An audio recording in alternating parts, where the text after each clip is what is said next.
بسم الله الرحمن الرحیم. با سلام به دوستان عزیز و گرامی پیج انرژی خوب فال.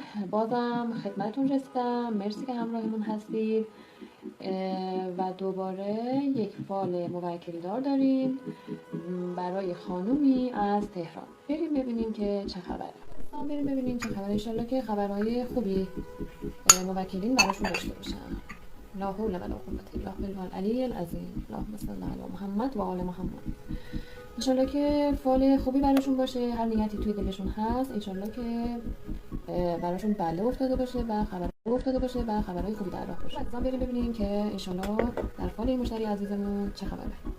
لا حول ولا قوة الا بالله العلی العظیم. انشالله که خبرهای خیلی خوبی براشون باشه.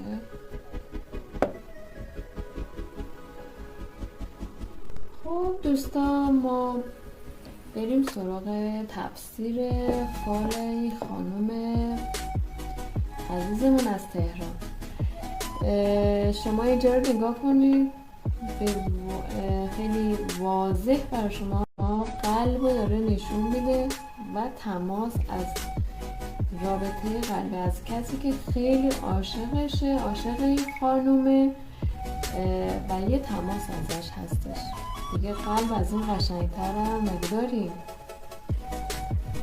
خب عزیزان، رسیدیم به قسمت تفسیر فال ما. قدیم برای این خانوم پاکسازی سنگینی زده بودیم و گشایش بخت براشون زده بودیم. خب خدا رو شکر به یه جایی رسیدن که خانوم خواستگار دارن و خواستگار سمجی هست که رابطه قلبی رو نشون میده و خیلی عاشق این دختر شده و همچنان خیلی سمجه که پافشاری زیادی داره که برای خواستگاری رسمی تشریف بیاره. ما بکنیم که نظر خوبی دارن و انشالله که براشون مبارک باشه و حتی داخل اینجا هم مبارک رو براشون قشنگ در آورده، نشونشون داده که این آقا که رابطه قلبی داره و عاشق شما هست به نیت خیر داره میاد و واقعا عاشقشون هستش و این کلمه مبارک رو براشون نشون داده و انشالله که عاقبت به خیری براشون باشه و حتی کلمه گشایش هم براشون زده شده.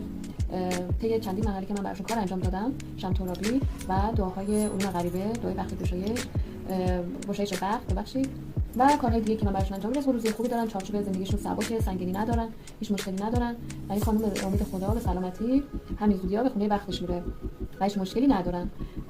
ما همراه هستید انشالله که باز هم با فال خیلی قشنگ خدمتتون میرسم.